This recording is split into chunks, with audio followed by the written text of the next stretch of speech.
You're listening to Catalyst Talks, conversations with change agents, outliers, superheroes, and truly conscious leaders modeling what it is to be an unstoppable force for good and truth in this world. What lit these catalysts on fire to do their work, and what nuggets of wisdom can they share with a world literally on fire? I'm your host, Stephanie Trager. I'm a transformational catalyst and life coach to maverick change agents in business, leadership, and life. On this podcast, I wear an eclectic mix of hats, including Earthkeeper, Wayfinder, Truth Teller, coach, lawyer, business, and impact strategist. My intention is holding space for higher purpose, peak wellness, soul mastery, and deeper impact so we can live in harmony with ourselves, each other, and nature. Please subscribe to the podcast wherever you listen. If you love it, please share and spread the word. We're on YouTube and all the podcast platforms. See the show notes on catalysttalks.com for links, and enjoy this episode.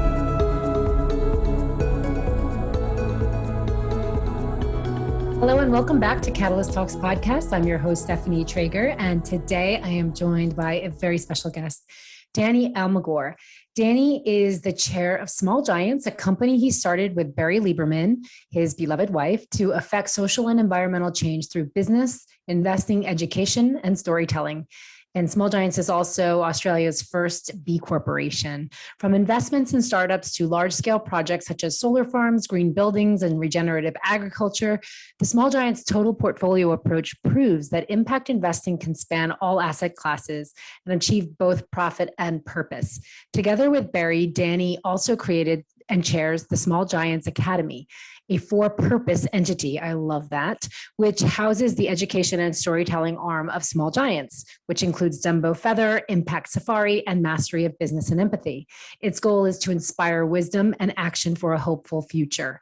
Danny was the inaugural social entrepreneur in residence at RMIT, the founder and former CEO of Engineers Without Borders Australia, and is co-founder and chair of the Impact Investment Group.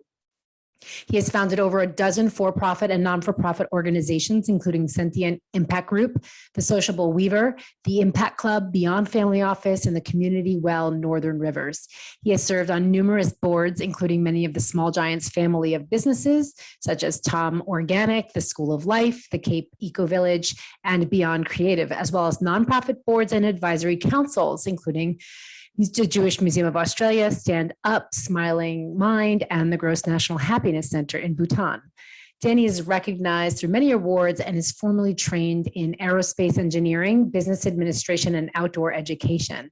He loves to read, talk about philosophy, garden, travel, and jump on the trampoline with his 3 kids. And we're about to jump on the virtual trampoline right here. So stay tuned for this episode. Danny, welcome. Thank you for this time we'll be sharing together. You're an impact agent extraordinaire, catalyzing change and at scale. And I think you're a spiritual soulmate of mine. Even though we don't know it yet, but we will after this episode. I'm really excited to dive in on what you just called an adventurous road trip of the mind with you. I called it a windy river. And I really want to learn and share with my audience who you are, where you come from, what you do, how you do it, why you do it. And I'm sure that's going to lead us where we're supposed to go.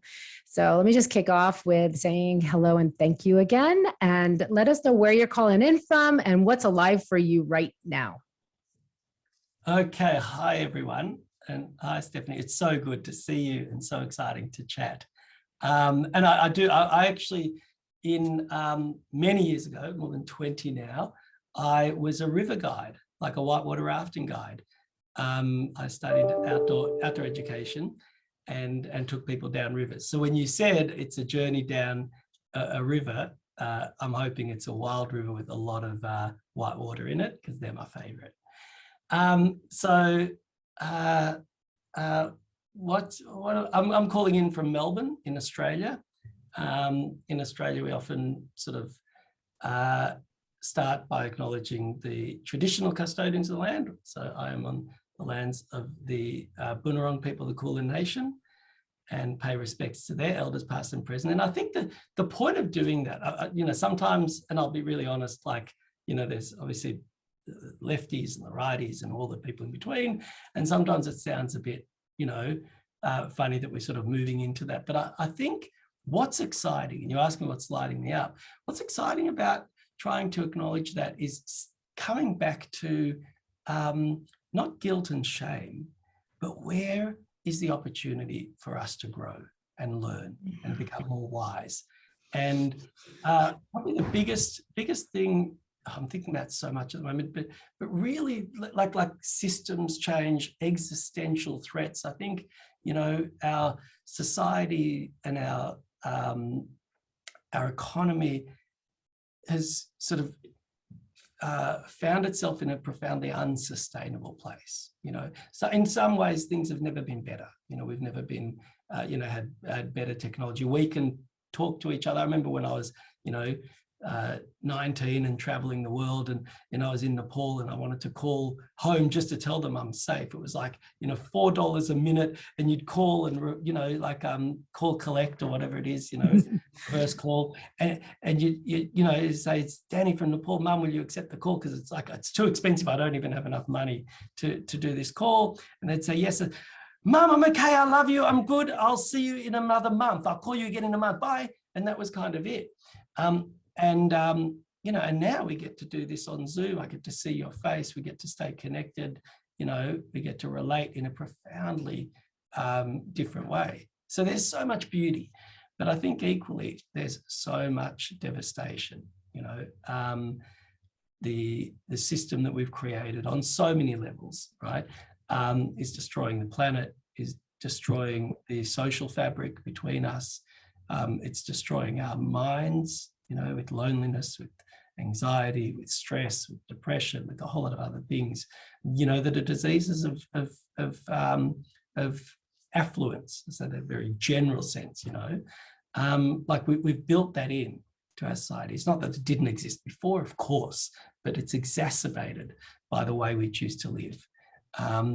And our bodies, you know, with the food that we eat. So there's a lot of stuff there that is actually not making us better as well. And maybe when we refer to other cultures, we refer to other ways of thinking about the world, and for me, particularly the Indigenous culture in Australia, and I'm sure they had a lot of terrible things as well that didn't work, and a lot of things that did. But what we do know is they survived for a very, very long time in a consistent culture, right? Which tells us there's a hell of a lot of sustainable, you know, societal knowledge or societal knowledge about how to live sustainably in this culture. So if we acknowledge that, we can at least start to look for places where there's wisdom for us to bring into our worlds. So that's what's alive in me. I guess I'm now trying to sort of say, okay, well, where are the experiments that happened? You know, Australian Indigenous culture is one experiment that's happened, and it was a, you know, really good experiment, lasted for tens of thousands of years. You know, it was relatively sustainably, you know, without destroying either the people or the planet. And where are the others? You know, modern examples of things like the kibbutz movement in Israel, which tried to do communal living and shared ownership. You know, successful models. Of course, there were very unsuccessful models in places as well. So that's probably what that's where my head is. How do we experiment with models for society that hold us inside a safe space where we're not destroying ourselves and we're not destroying the planet around us? You know, when you say that, like I can say that, but when you say that, it's interesting to me because I'm listening and hearing from somebody who's, when you're saying I'm interested in it and I'm exploring that, you're doing it because you're also an like exquisite action taker and creator, right? So you're not just talking about the system, you're like literally hands in multiple projects all the time in actually creating new systems. And so it's an honor to be in this conversation and just explore this, because you had mentioned something about the shared sense of reality that's really important in order to arrive there. And so like how many people are willing to stretch their perceptions of reality by exploring ancient cultures? And this reminds me of time I spent in Colombia with the Kogi people, who are really, really living, like I'd say like majority of the Kogi people, Kogi, are living as they did 4,000 years ago. And they don't live that far away from what would be called civilization, you know, and their practices, I mean, just to enter their village, the practices you had to purify yourself with, and it makes so much sense. It's, you have to come home to yourself before you can come home into their home. And they call us their younger siblings, because we're only a few hundred years old and they're like thousands of years old, and that the younger siblings are ruining the house. And yeah. Well, I think that's right. But also, so I'm an engineer. You asked me about background. I studied engineering. I studied aerospace engineering. I wanted to be an astronaut, but I really don't like flying, so that kind of ruined that career. But you know, the thinking around, you know, like you know, space, you know, the biggest things in the world excite me. The point, though, as an engineer, I always think of the bridges, and I agree that the younger, you know, the kids are ruining the house in some sense, but the wisdom comes everywhere. And let's not look and say, you know, wisdom is always over there, because I think you go to a modern hospital and it is profound. You know, we've learned like so much wisdom in our system too, that you know, that our society and our economy has created. I say ours, like, I don't know, east, west, up, down, left, right, north, south. But the point of, you know, modern sort of, you know, thinking has brought an incredible mathematics, incredible understanding of health, you know, incredible understanding of the world. So I do also want to say that it's not like, oh, we look back at these old cultures, they had it right and we got it wrong. It's like, no, you know, somebody falls off a cliff or off down a tree and breaks their back. Like, thank God there's a modern hospital. Like, what we've learned, the wisdom that we have in the modern world is also profound. And that may be the question that we have. How do we integrate? How do we integrate, you know, ancient wisdom or traditional wisdom with modern wisdom, right? How do we say, what are the best parts of each system? And there aren't two systems. It's not a binary. There are thousands of systems. It's a bit like, think of it as restaurants, you know, like there's Mexican food and there's Italian food and there's Chinese food and you know, there's Moroccan food and all these, like, you know, we spread around the world and you know, we have the same basic ingredients, you know, they're all still with food, right? But they put it together in different ways. A few of them have different ingredients, but ultimately there are only a certain amount of tastes in the world, you know, sweet and sour and bitter and etc. And they put them in combinations, you know, sweet and sour sauce and spicy here and sweet there. And we created all these unbelievable cuisines, right? And it's so exciting to go and taste from a lot of cuisines. And then you also say, you know, the beauty is often going, oh, I love what they did. You know, that meal, I, you know, went in an Italian restaurant, what they did with that pasta was great. Why don't I try it with my Vietnamese noodles, right? And you create these new versions and you say, how do I take the things that speak to me? You know, obviously some people prefer, you know, Mexican and other people prefer, you know, Swedish food, which, you know, couldn't be more different. But what we do is we take the best from each. We say, there are some things that didn't work for me there. You know, they put cheese on meat and I don't know about that, so I'm going to try it differently. But that's the question that we have, right? And I think that at any time, if we reject the ancient wisdom, and I say ancient wisdom, holding in a very general sense of, like, you know, more traditional wisdom cultures, and I would probably put most religions in that category as well. You know, there's so much value in Christianity, in Buddhism, in Hinduism, in Islam, in Judaism, in Zoroastrianism. I mean, you know, all of these wisdom cultures, or you know, these more ancient cultures, as well as, you know, the non-formal ones that we have, like Indigenous Australia. We don't describe it as a particular religion, but it has the same stories and same, you know, they experimented over thousands of years, right, with an understanding of the world and created a system around it. So we've got those, and we've got all these modern things that modern science has brought to us, you know, and modern philosophy and modern thinking. And I just want to bridge, like, every opportunity we have to say, you know, what are the parts that didn't work? What can we learn? And what are the parts that did work that we can enhance? So that for me is it continually comes in. And you spoke about that idea of action, of doing. And we talk a lot about wisdom and action, right? As the two sides. And I was lucky enough to be in Bhutan. If you ever get a chance, I don't know if you've been to Bhutan, but if you ever get a chance, is one of the most extraordinary countries in the world.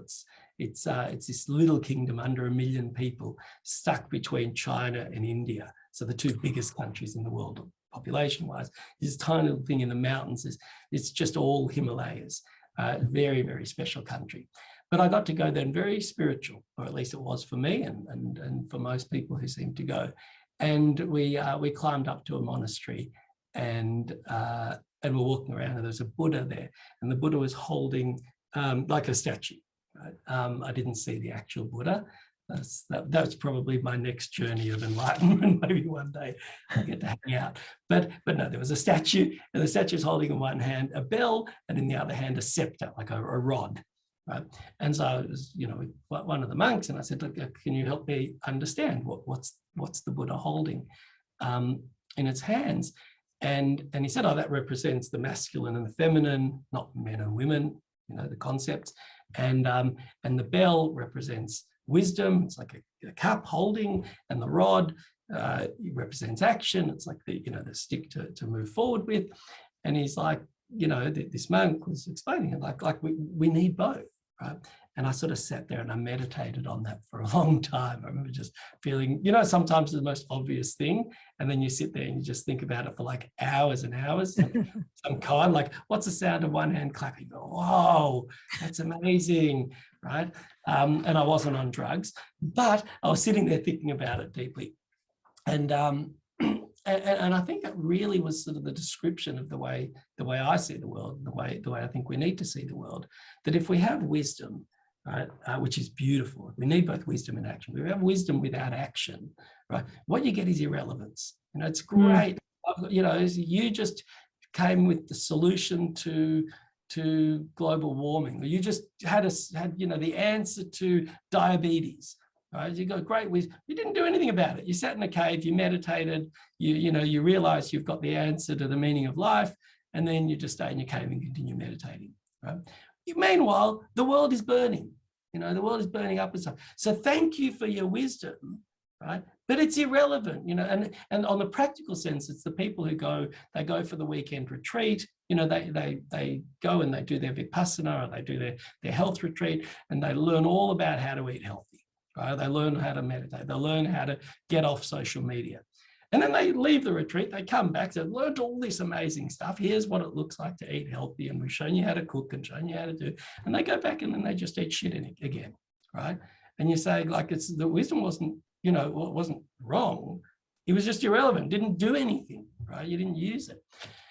And the other side is action without wisdom. So you've got action without wisdom. That's when you start, saying, oh my God, I just saw the news and it's terrible, so I want to go and help. And, you jump in and, and want to be part of the solution, but you have no idea how to be part of the solution. So you actually become more of the problem. And an example, which I don't want to get political, but it is, it just gave so much good fodder for hilarious examples, was Donald Trump during COVID, who said, when sort of we have bleach, right? And it was like, that was action without wisdom. Like, we want to try and help people from COVID, so maybe you could inject yourself with some of this stuff, and that would help because it kind of kills the virus. And that was action, but with no wisdom attached. And action without wisdom is dangerous, right? It causes, more often than not, action without wisdom causes more harm, So we need both. And I think that the exciting thing is to not just sit there and say, let's have a thought experiment, right? But then let's put it in practice. Let's actually see if we can build a sustainable house. Let's see if we can, actualize a community that's working in this way.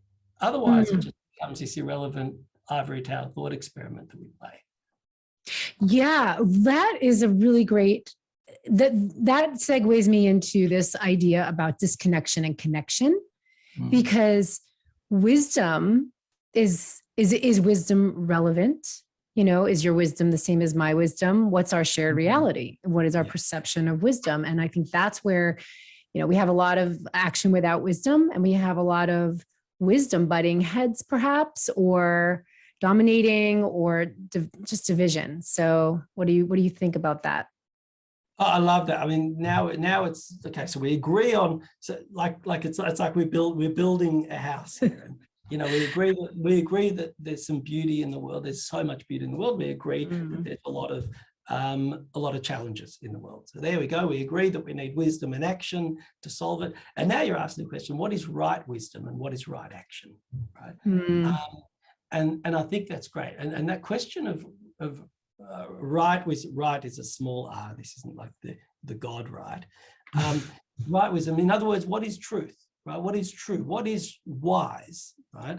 And I think that we've lost our minds, right, on that question. Maybe it's a post-truth world or something, but let's pull it away from the grand ideas of truth and wisdom and right and wrong, and let's just use gentle language. Like, can we have a shared sense of reality, a common ground that we all agree on? Right? So forget about whether it's true or not, you know, have a common ground. And I think that's your question. And that common ground of what is wise, you know, the common ground of, you know, is climate change happening or not, and are humans contributing to or not? You know, is the pandemic real or not? Do vaccines really work or not?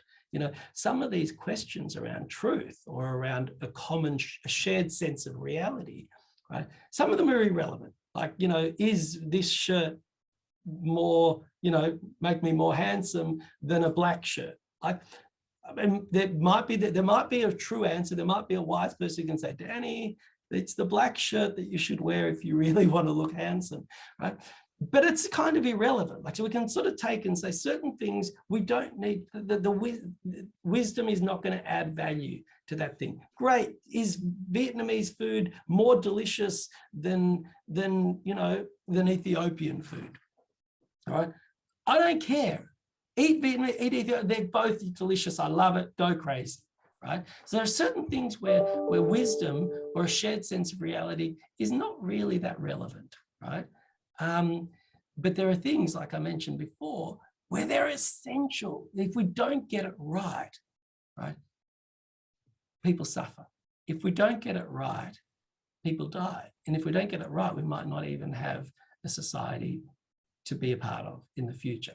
They're essential questions, right? Like if climate change is real and it's happening and we're doing it by putting more carbon into the atmosphere, right? If we can't agree on that, if that's true, right?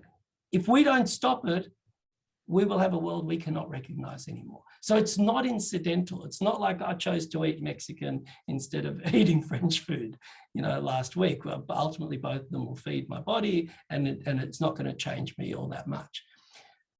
We need to examine this conversation. I think that we've got a number of things that are destroying our sense of shared reality. You know, the polarization of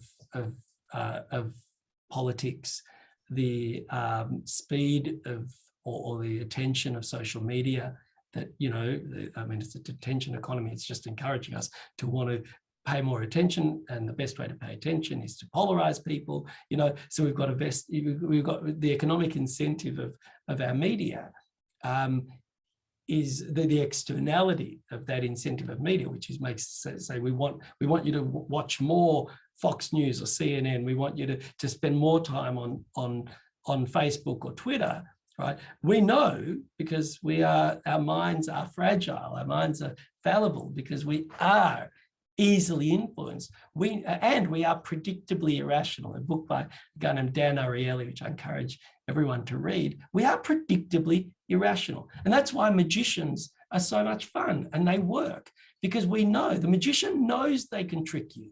They train to say, I know the tricks of the mind, I know the tricks of the eye, right? So unless you are profoundly aware of what's going on, you don't see the card trick, right? You don't see it. The magician knows that. And I think the same thing is true with regards to the media industry. They know what attracts attention. They know that if I put a story on the front page that there was a shark attack at the beach, right, people will click on the story. But if I put a story on the front page that two people who haven't seen themselves for 15 years, they've seen each other for 15 years, got reunited, maybe, they'll get 5 clicks, right? It's not a bad story. It's a beautiful story. It's just not going to get as many clicks as the one that scares us. Right? And we can go into a whole lot of reasons why, and evolutionary psychology, and why would we be more aware of dangers than we are of things that are joyful, because dangers are more dangerous. And if we don't pay attention to dangers, we die. But if we miss the joyful thing, we'll have a chance tomorrow to have another joyful thing. So we've got good reasons why, right? But what we've done is we've taken that and we've completely manipulated that, right? And we said, well, we know that and we want to make money. So let's just feed people division. Let's feed people shark attacks. Let's feed people war and destruction and danger. Let's feed people conspiracies. Let's feed people all the things that will get their nervous systems and their energy going crazy, like fireworks in our brain. That anger response. I'm so angry. I'm going to watch 5 more of those YouTube videos about why they're so bad. Right? So I think that we're polarized. That's one of the fundamental reasons, I think, for this inability to speak to the other side, inability to shared sense of reality, is a polarization largely driven by the media and politics, and they're probably feeding each other, right? And we have to talk about how to break that cycle. I think an element of that is around trust, right? We've lost trust in institutions. We've lost trust in authority, by and large, because it's failed us a whole lot of times. What keeps blinking in my mind is cognitive dissonance, the element of cognitive dissonance. So then you have the total brainwash where you don't even know that you don't know, and then you have the but you do it anyway, and that.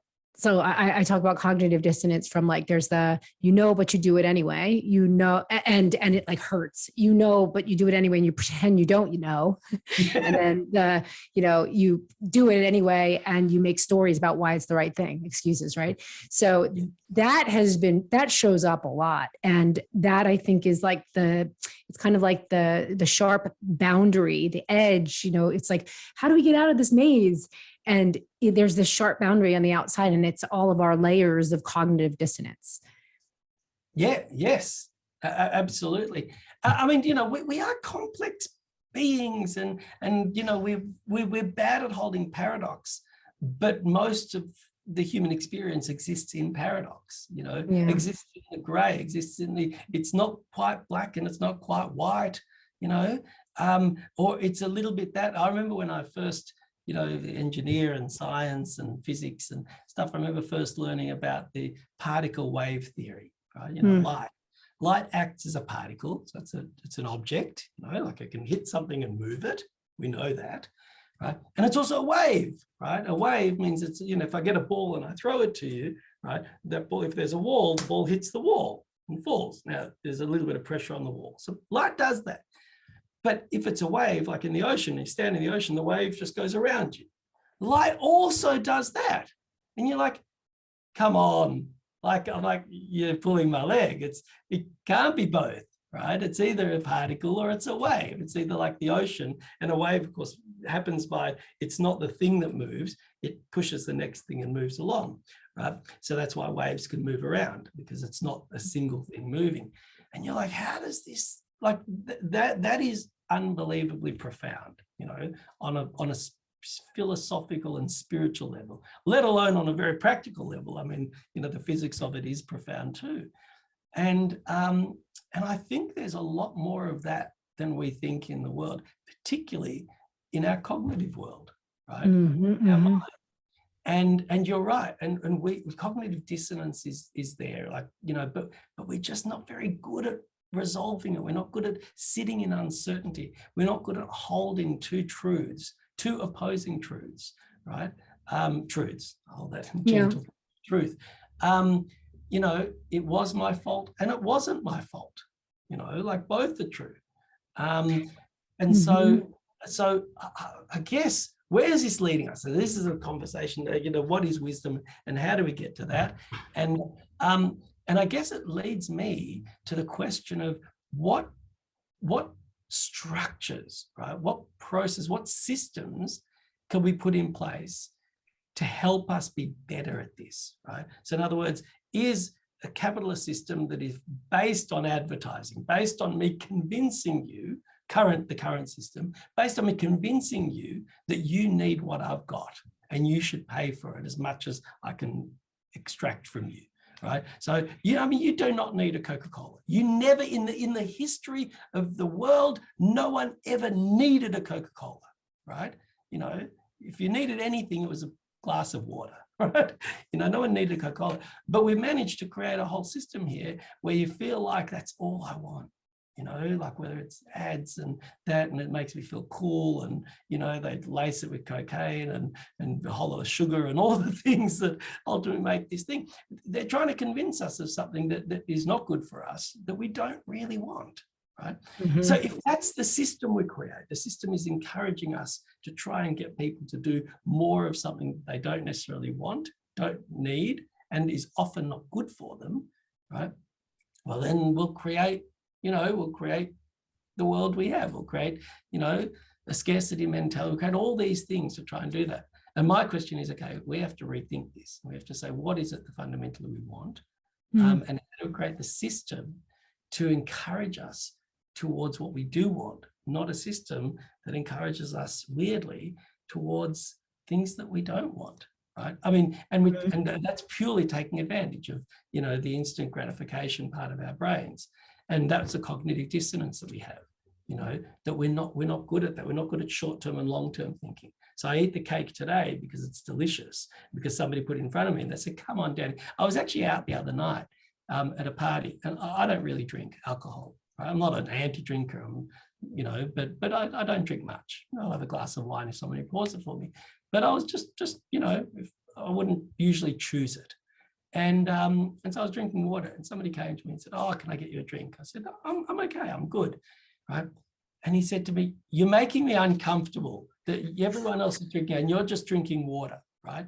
The peer pressure, right, to just drink some alcohol, right? Almost like I don't want to talk to you if you're drinking water.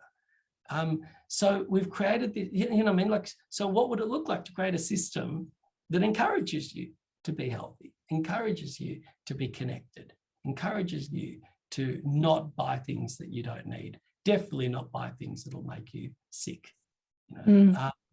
So that's where I guess I want to go to when we talk about the experimenting. Like it's got to be for a reason. These conversations have to lead us towards a better design. Mm-hmm.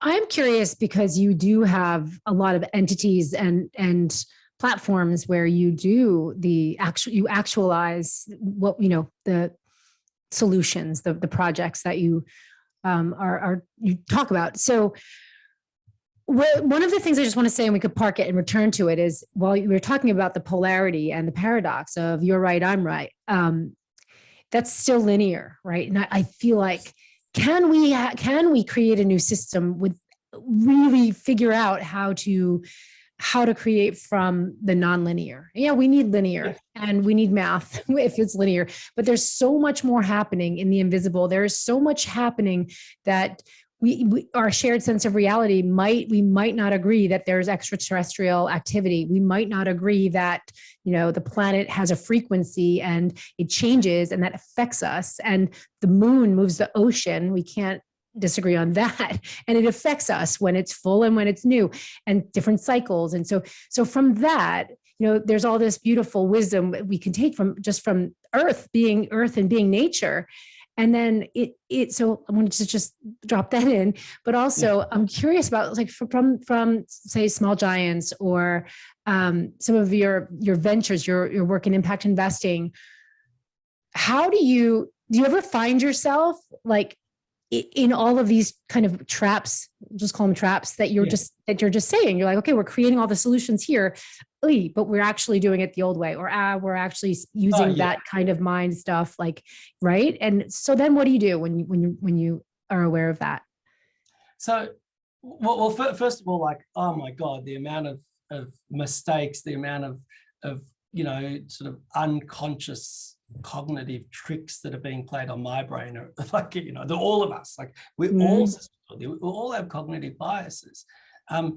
And again, just to remind us, although we have cognitive biases like the affinity bias, which is that we want to relate to people who are closer to us, who remind us of ourselves, like that. But that's natural, right? So often, that in its extreme, that is racism. We can see, but it's also not all terrible. Right? There's a good reason why we had that. We want to try and find people like, I don't want to marry someone who I disagree with, who I don't like, who I don't understand, who has nothing in common with me, right? That would be a bad marriage. It wouldn't last long. So there's a good reason why we look for people who we relate to. Those biases there. I just wanted to acknowledge that there's also value, right, in these cognitive biases. They exist because they helped us in some form get to where we are.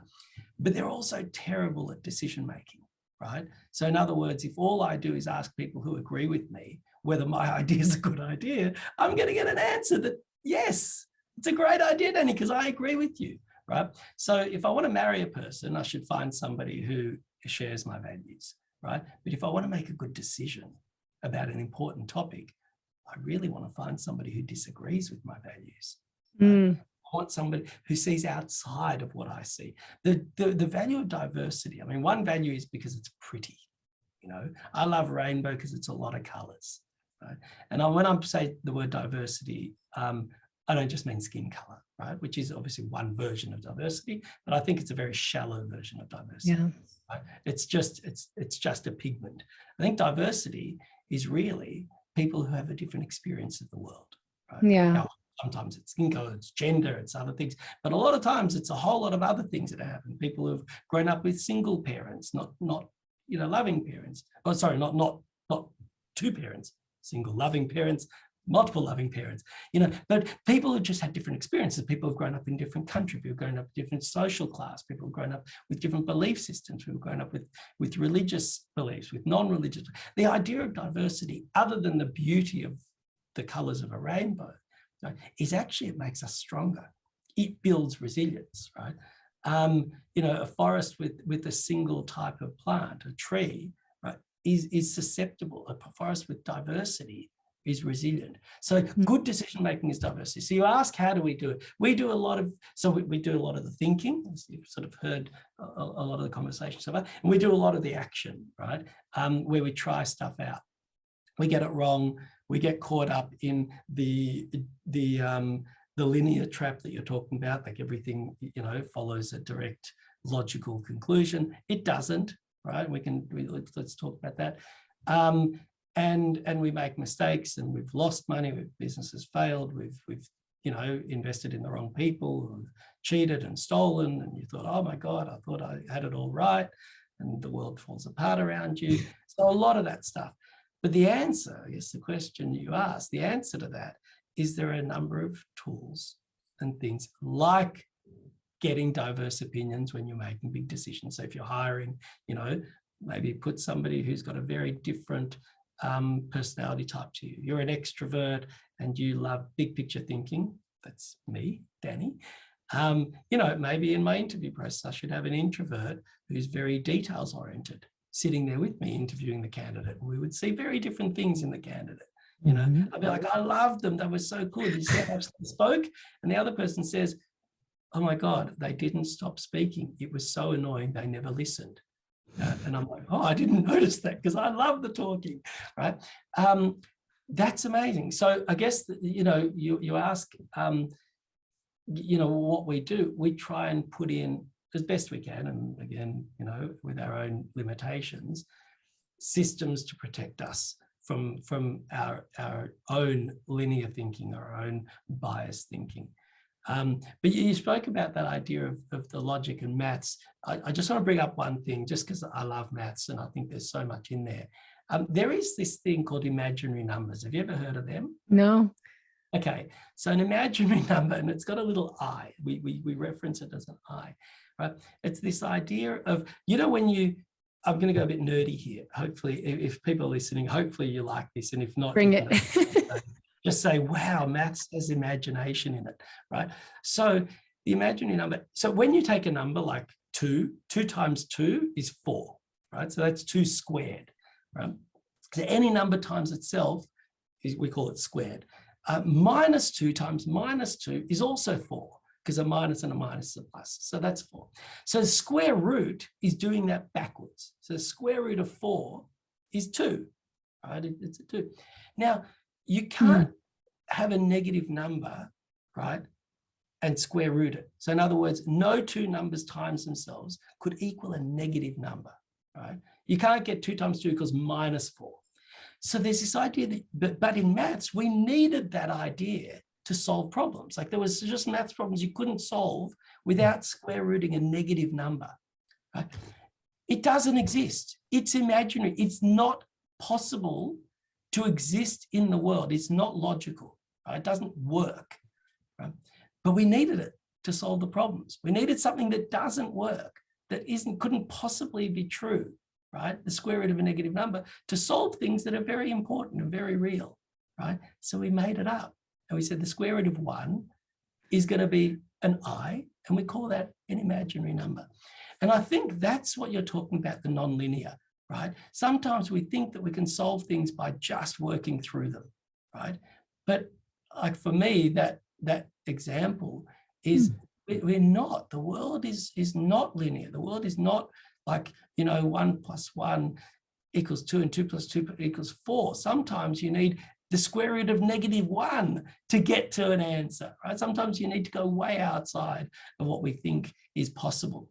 And hopefully we can bring that thinking into the new systems design. We try and say, what does that look like in our world? Where does the role of intuition or the spirit, what is sacred? What is important? How do we make decisions holding the sacred? Because the sacred is, it's not a defensible position, right? Why is this document? Why, if I had the Da Vinci's, notebook, right? Why is that more sacred than, the Vogue magazine? There's just words on a page, and you could rewrite those words on the page, right? You could take it, just rewrite it. There's something that thing holds, right? You cannot measure it. You get, other than the feeling that it gets. I'm actually holding the journal that Leonardo da Vinci wrote his ideas on, like, so what does sacredness mean? And how do we bring that into decision making? How do we bring that into the businesses that we have? That's where I think, you ask about that that's where the magic of that imaginary world or imaginary numbers comes in. Yeah. So how do you answer that? How do you? Well, I think the work can't just be out external, right? The work has to be internal. I think, again, we, through meditation, through connection, there's a concept in Polynesia, so this is the islands in the Pacific. I learned it from Tonga, right? So Tonga, the island, and a friend of mine taught me this idea. It's called the va, right? Like VA or VA', va. And the va is described as the space between, right? It's the relational space. So you and I are 2 individuals, but together there is a va, right? There's a space between us. There's the magic of that thing.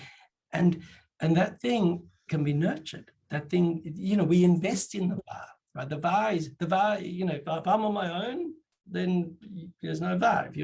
There's no va between us. There's a va between you and other things. Right? Yeah. There's a va. Martin Buber spoke about the I thou, the relational, instead of the I it. I treat you as an object. There's nothing in between us. Yeah. I treat you as a relational space, as something to relate to, something that has more than just an object purpose to me. And there's a relationship between us. Like, by the way, even I might be absolutely ruining the concept of the value, but the idea between Leonardo da Vinci's journal. Right? Yes.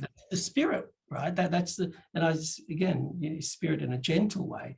That's that relational space. There's something there, right? That is more than just an object, just a piece of paper with words on it. And you're more than just another human that is coming, a warm body that is here to help me achieve an outcome. Mm-hmm. Which is when we treat people as objects and not as humans. And of course we do that and justify, slavery and, and all these crazy things, right, by treating people as objects. So for me, that VAR, right, that concept was brought in. The VAR, yes. Right, that concept was brought in, and we love it, and we try and say, how do we put that, how do we embed that into our organizations, embed that into our conversations? Again, not claiming that we're the best at it, but we try. And that is, how do you put relationships over transactions? How do you hold that space? So in the first instance, talking about it, understanding it, and then once you talk about it, understand it, you realize you can actually feed that space. As I said, you can go through meditation, through therapy, like you can walk through, and also just through acknowledgement. And it sort of changes the nature of the business when you start thinking about the VAR between you and your customers, between the staff, between the employees, between, the suppliers, like, what it'll look like if we redefine business as, the purpose of business is to develop the VAR, not to maximize profits. That's a quotable. Yeah, that's a good one. The purpose of business is to cultivate the VAR. And, what if that's the answer to climate change? And I think for me personally, how I live is, I love the word VAR because it's so simple. It's a beautiful word. It feels good when you say it. And it kind of, the feeling of it, if everyone just says to themselves "va" right now, it feels like it activates something. And I think that's the thing that's missing. That's the thing that's missing. Looking at nature, looking at a tree, and when you feel that energy, the "va" between nature, you and a tree, you and a plant, and then you can pause and be with that other which you might call an object or objectify that thing or entity. And that is, I think though, the path there is like, I think we approach everything as, I'm going to go learn about that. I'm going to go read a book. I'm going to take a class. I'm going to study it. That sounds really good. Let me read another book. Let me continue to think about it. I'm going to think about it instead of living it and embodying it. And it's the embodiment. We can meditate all day long. It's the embodiment of the wisdom, of the energy, of the expansion, of the, okay, am I willing to perceive a little bit differently? If I could come to this conversation and perceive this person that I judge and have already decided about, experience them differently. And there's so many ways to practice it, right? But it is the embodiment. It is. And I think that's where the action is, in the embodiment, right? And that's like the thread that and you've got that sews the wisdom into the body. It's practice. It's habit forming. It's all this stuff. You're right. It can't just sit there as an idea.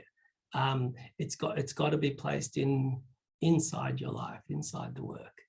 I agree. And it's interesting when you sort of think about the value, talking about the relationship to the tree, and a relationship to nature, to a river and stuff. This is where, again, coming to a lot of the older traditions that we were mentioning before, they seem to be able to honor that maybe a little bit better than our current economic system does.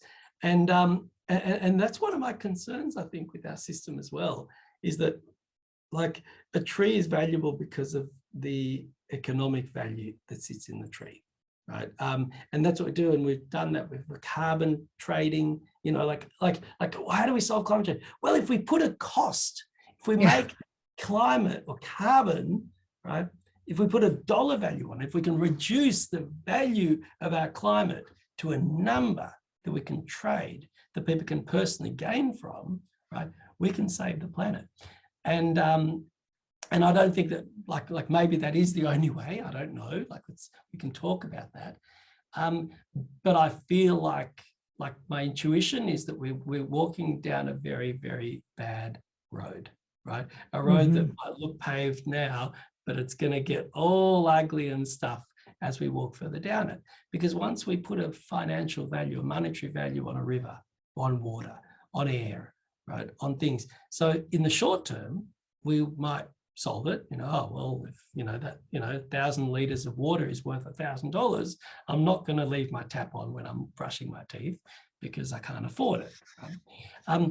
But what we do is we make it a transaction, right? So we turned water into an it, not into a thou, right? We've removed the var, the space, the relational space between us and what it is that we're engaging in.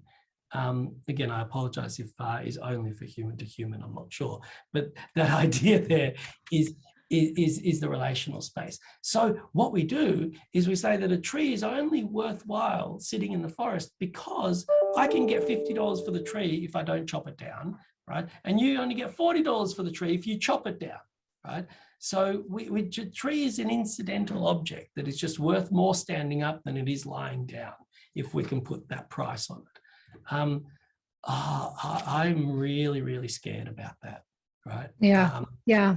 I think that we lose, the same thing with humans then. Like your insurance policy, you're only worth $800,000 if you die. So, well, and one of the companies, was it Ford? I can't remember which company. It's probably not nice of me to label a company. I can't remember which one. But one of the companies had a default in their cars, right? And they knew that, on average, I'm going to make up the statistics, the numbers, but something of the order of one in a million people who are driving, 100,000 people are driving, will have an accident because this particular problem, the car blows up, whatever it is, right?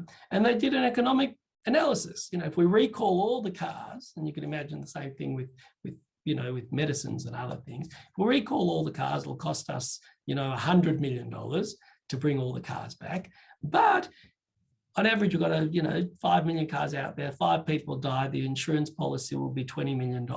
So we've got $100 million to recall all the cars and save people's lives, or we let those few people die and it only costs us $20 million. And again, the numbers are wrong, but that example happened and that memo got out and people saw us. And there was outrage, right? Because we sort of said, when did we start turning humans into objects, right? That you just put a value on. Now, my feeling is I think we're doing that to the planet, right? By creating, by trying to value nature's services as an economic value, we're just doing that. And I haven't seen outrage. I'm outraged. I think that's I'm outraged. Yeah. Right. I'm outraged. Yeah. And we're not. And we can't, because that's the game. It's like sort of saying, you get into the boxing ring and the game of boxing is to knock the other guy out, right? That's the game.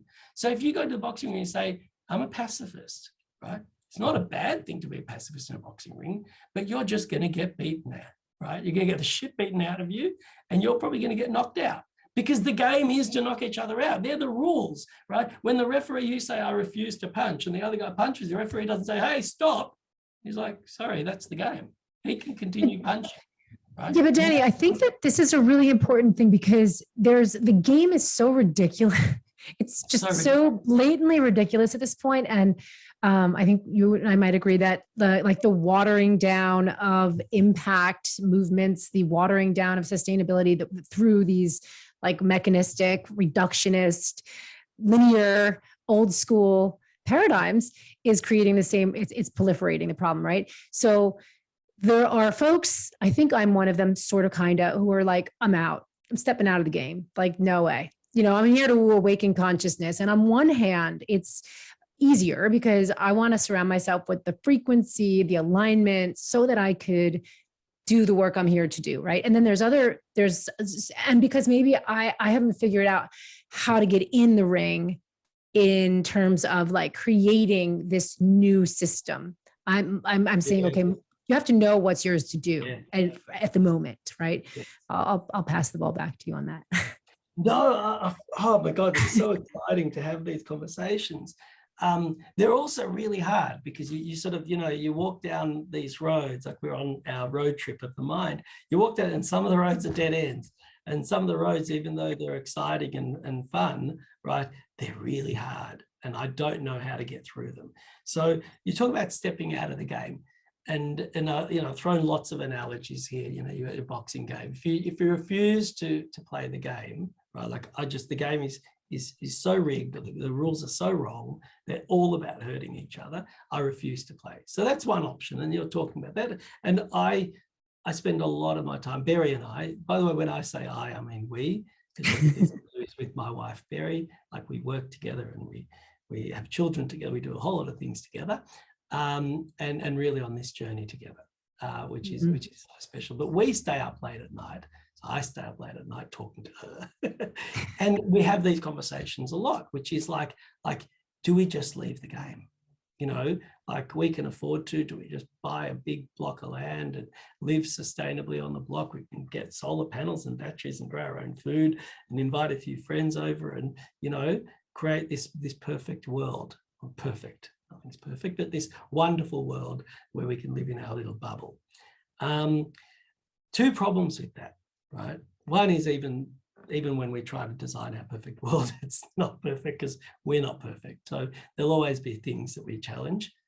Maybe three things. The second thing I was just thinking is how beautiful challenge is, right? You know, I don't think boxing is all that bad, right? I think that, you know, maybe we shouldn't knock each other out, but like the idea of tension, the idea of, you know, wrestling, it's so fun. And it's so good. And you get to push your muscles, they push back, and you learn, can we do it in a respectful way? Can we do it in a way, like I did martial arts, I didn't do boxing. And I thought we did it in a really bloody good way. We wore pads, you know, you were certain rules, you weren't allowed to knock the other, or, you know, weren't allowed to knock them out, but the intention was more to show your skill than it was to try and hurt the other person. You know, like when I used to fight, it was, you know, can you score the point? Not can you break their rib?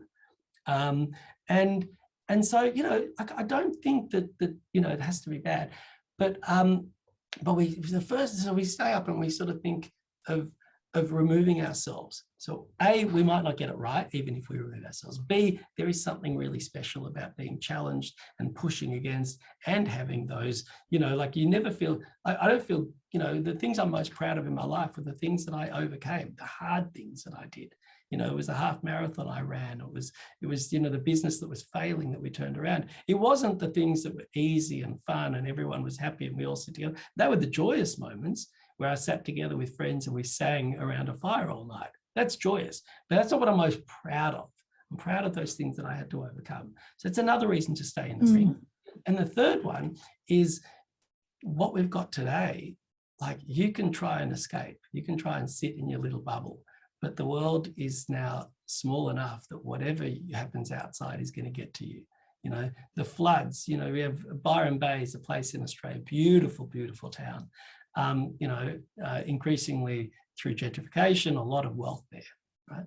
So, so that's a whole nother conversation around that.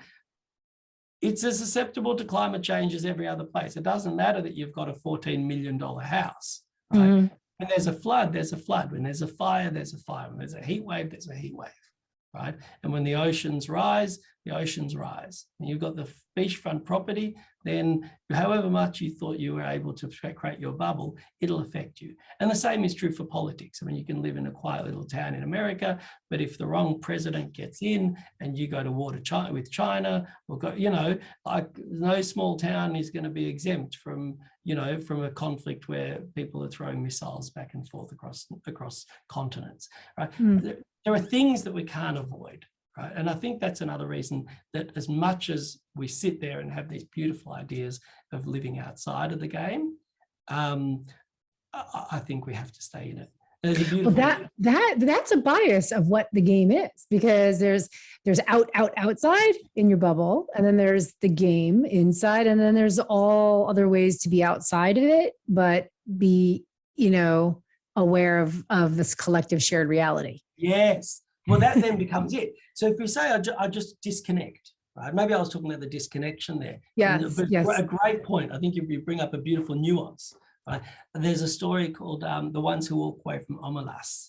I don't know if you've heard of that. No, right? It's The Ones Who Walk Away from Omelas, Omelas, written by Ursula Le Guin. who was one of the most wonderful science fiction writers, but also a deep philosopher. And this story is, I won't go to the story because, it takes too much time, you should read it, but it's about this perfect world.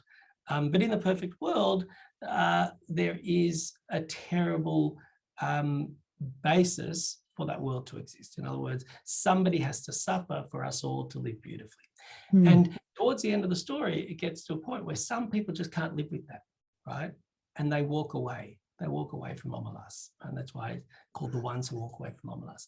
And it's so profound. And if you're going to read it, like, call me afterwards to have a conversation, because it'll blow your mind. And the question around walking away, I just don't want to play this game. I want to walk away. But of course, as you examine that and you walk away, well, like, the village still stays. So I think what you're asking, which is great, is how do we not get caught up in the system, caught up in the game, right? So, somehow, but still be involved in trying to change the rules of that game. And that again comes back to the non-linear, right? How do we walk away yet not walk away? Is the question. Right? I was responding to, if you walk away entirely, if you just say, hey, Danny, I'm done. This is the last podcast I'm ever going to do. I'm living in the mountains. If you ever come by the Appalachians, come and visit me. Great, right? Like, whatever.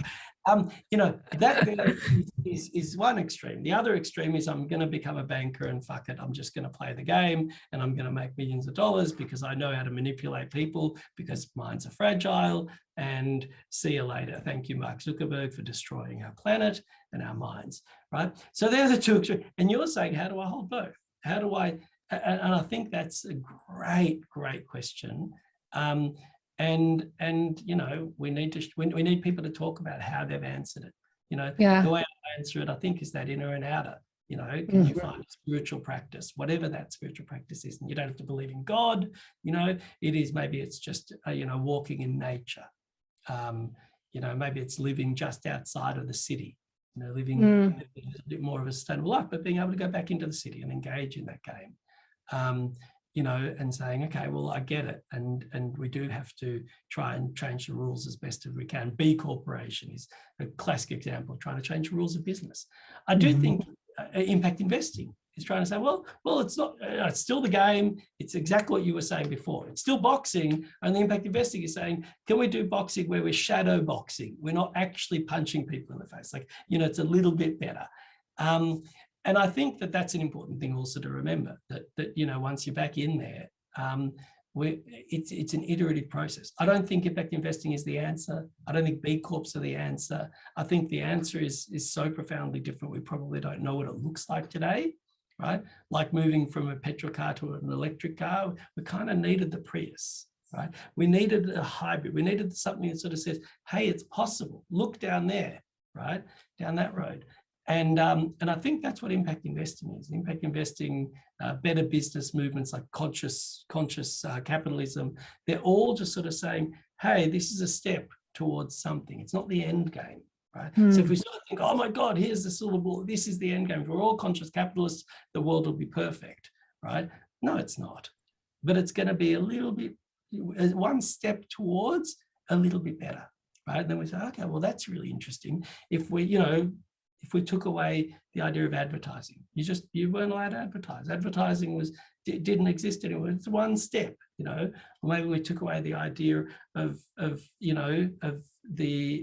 putting a financial incentive on common, shared resources like, water, trees and stuff. And we said, actually, they're protected, not because there's a value in them, but because they're actually just protected. The river has rights, concepts. It's another little step. Right. So yeah, I agree with you. I think there's a nuance there. There's that duality, the imaginary space where we can both walk away from Omelas, but still be able to engage in making it better. The VA. That's right. That's when you're taking, every time you said take away advertising, when we take away this, and what do we have? We create more space for that VA, that relation. And right. And so one of the things I've been noticing lately, I'm going to take our road trip to the campground in a second here. But I was I've been noticing a lot of just more observing the things I used to engage with and align with, and, think like just even, life-giving efforts at improving the world, let's just say, all these amazing things launching in funds and solutions and yada, yada, right? And just seeing, and like when you really step out and just observe it all and see, it's all great. This is beautiful. This is what you're saying about the intellect and the wisdom, the experiment. Right? Yeah. And if you can just see the program, like remove the programming. Yes. And then what are we left with? Distill it down to the essence, right? And then add the va and remove the program, and continuing to ask, where is this like programming? And it's, even though it's a new programming, a new vocabulary, and that's, I think, what happens as we enter into new realms of the consciousness and the conscious communication. And there's still, when does it, like when we can realize where there's, I'm stuttering because this is like so profound, but no, you know what I'm saying about the programming, even in our words, and what is it doing? Yeah. Yeah. Oh, I mean, like, so talk about the programming, like, again, it's trying to see the system, but it's very hard. It's like asking, the concept of asking a fish to try and understand water, right? And like what's water? I'm just here. Right? It's just like, good. I can only understand water if I see what not water is, right? If you've only ever seen daylight, it would be really difficult to understand night. So you're asking that, how do we go beyond, the experience which we're in? So that's hard. I mean, language is I mean, one of the most beautiful inventions, that humans have ever created. The ability to have words that communicate, right, is probably the most profound of the inventions. But it also creates an enormous limitation, right? Like when I think about how I feel, I've got like 15 words that I kind of use, and that limits it. There are a whole lot of feelings that are not described by those words, right? Which is exactly why you were stuttering, because as we start talking at this level, right, as we start thinking about it on a plane that is new language, we don't have the words. I use the word love, and we use the word empathy, like in Small Giants and our work. We have the mastery. There's an MBA, Masters of Business and Administration is what MBA stands for. People probably forgot, but if I was teaching a course about administration, nobody would turn up. So I had to stop calling it a Masters of Business Administration, right? And, rebrand that thing. So we thought, like, actually I don't want to be an administrator, right? So we changed it to Masters of Business and Empathy, right? And asked, how do we integrate business and empathy? Empathy was the word we used to describe the VAR, to describe love, to describe connection. You said at the beginning, connection. And just another side note, the book called Lost Connections by a guy named Johann Hari. It's in the top 5 most important books, like the other 8 that I've mentioned, right? So, but we struggled. What word do we use, right? We thought, what if we did the, Masters of Business and Love, right? And I love love. Like, I mostly recite off emails with love, and people, sometimes a bit nervous, am I going too far here? But we thought, I just don't know that people would understand that word. Like, what do we mean, business and love, right? Do we do business and connection, right? We just thought business and empathy sounded good. In fact, it wasn't us.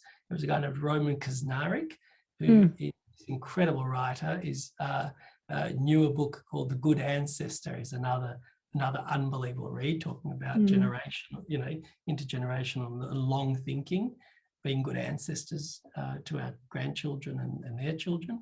And he actually came up with the idea of, we need a course in business and empathy, Masters of Business and Empathy. And we were sitting together at dinner, and I'm like, okay, I knew you were already a genius, but that is like the next level. What would you be okay if we built it? Would you be one of the lecturers? And he said yes. So here we are. The question about words is really complicated, right? Our language limits our ability to see things. And And so, yes, I don't know, how do we take that view, right? There's a concept called the overview effect, that astronauts had or have. They say when they leave the Earth and they look back on the Earth, right? And you remember the Earthrise, that most famous photo of the Earth coming up. I get goosebumps thinking of that. And astronauts talk about this idea of being a spiritual moment, like this moment of transcendence, right? That this overview effect is when I realize we're all on this little planet. And I think what you're asking is, how do we get to that? How do we leave the atmosphere so that we can see this thing for what it really is? And I think deep conversations is a good attempt, thought experiments, but ultimately, we've got to leave the planet, metaphorically, not go to Mars. Yes. But like, we actually have to step out of the system, which is maybe exactly what you were saying, right? Of walk away from Omelas in order to see Omelas. We have to be able to move between.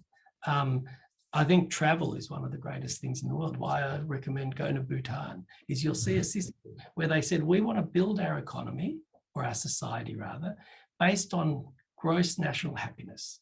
Right? So not gross domestic product, GDP, not growth and productivity, which are kind of like, in Australia at least, and I suspect in America and a lot of other countries. We measure ourselves by growth and productivity. How efficient are we, and how much are we growing as a company, as a country, as a society? Like, they're like, it's like the one measure of success, right? And Bhutan turned around and said, which I think is very, very rational and very intuitive, right? That is not a goal. It's not, the goal is how do we have well-being? How do we live meaningful, happy, connected lives? Empathy, love, connection, right? And I said, well, what if we built a system? What if we built an entire political system, an entire economic system, right, that holds this at its core? What would that look like?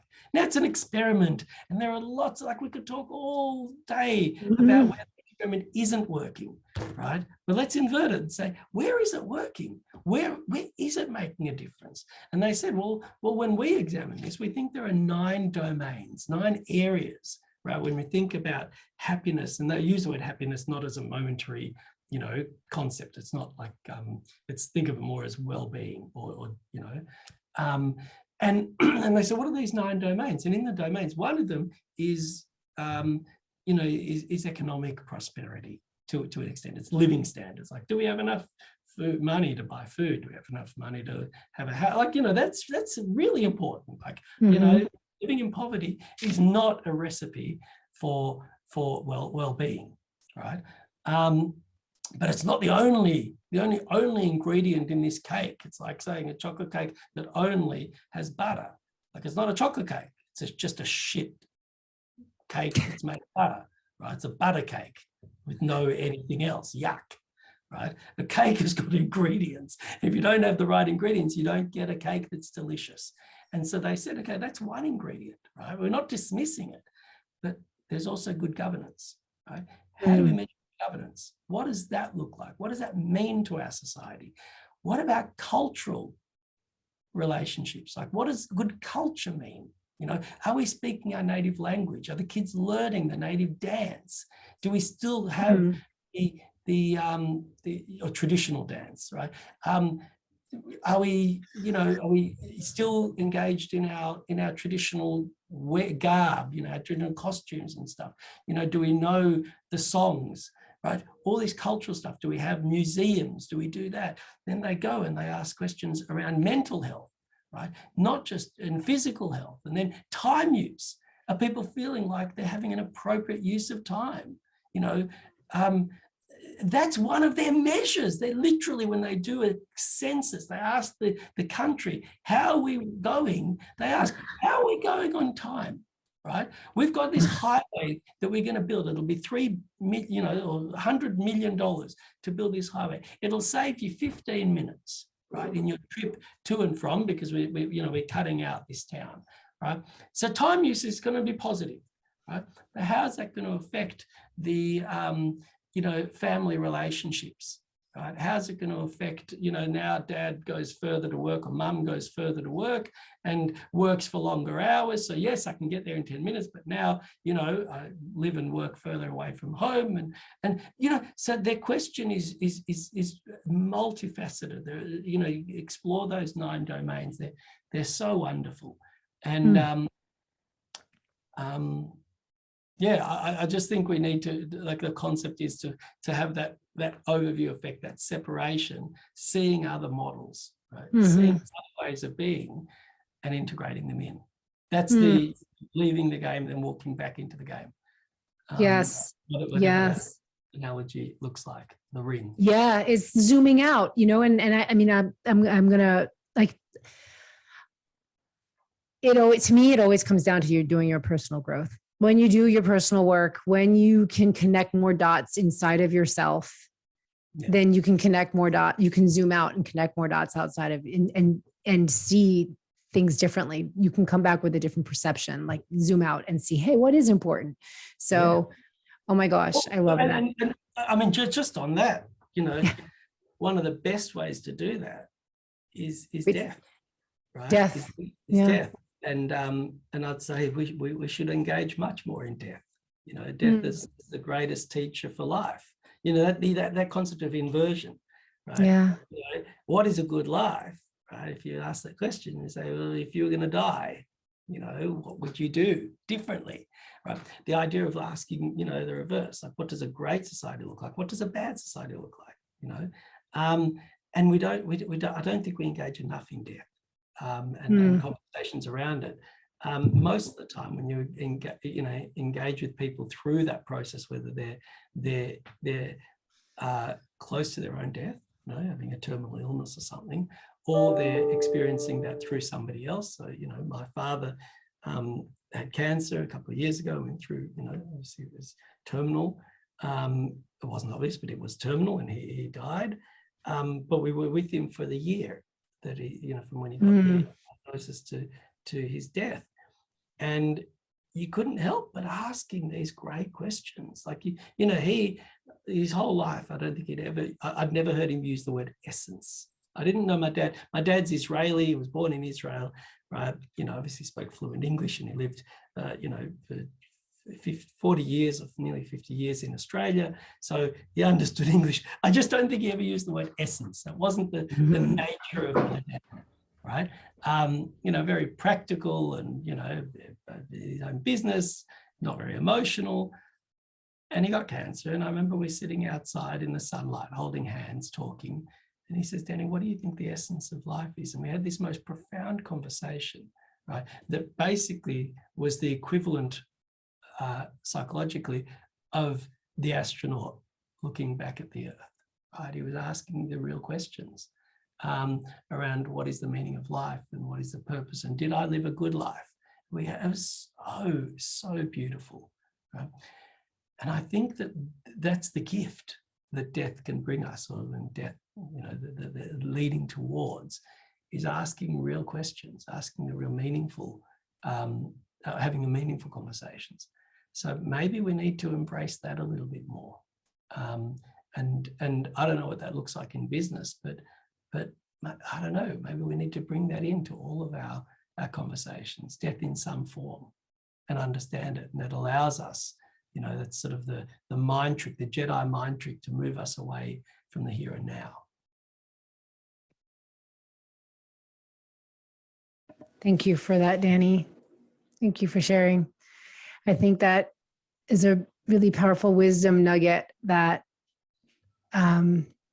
feels profound to close on. And yeah, thank you. While you were speaking, something behind me knocked over. I don't know if you saw it. This vase fell, and it just fell on my dog. And there was this whole thing while you were speaking about death, and it was kind of like an eruption. So here's to the invisible. Yes. Yes.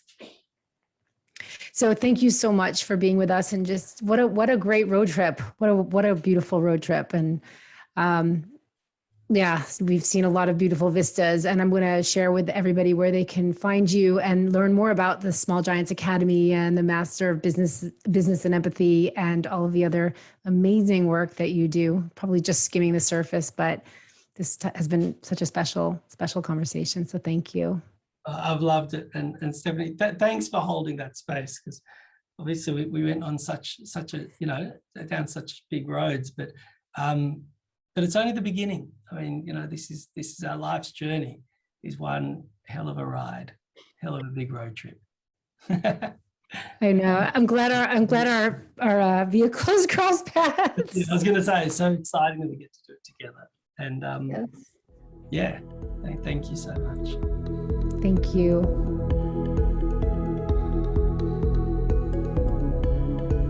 Thanks for joining us on this episode of Catalyst Talks. Stay tuned for what's up next, and please subscribe to our podcast and rate us wherever you listen. You'll find these all at catalysttalks.com. Join the conversation on social media, and if you'd like to reach out, please send me, Stephanie, a private message through stephanietrager.com. Your attention means the world to me. Thank you, thank you, thank you.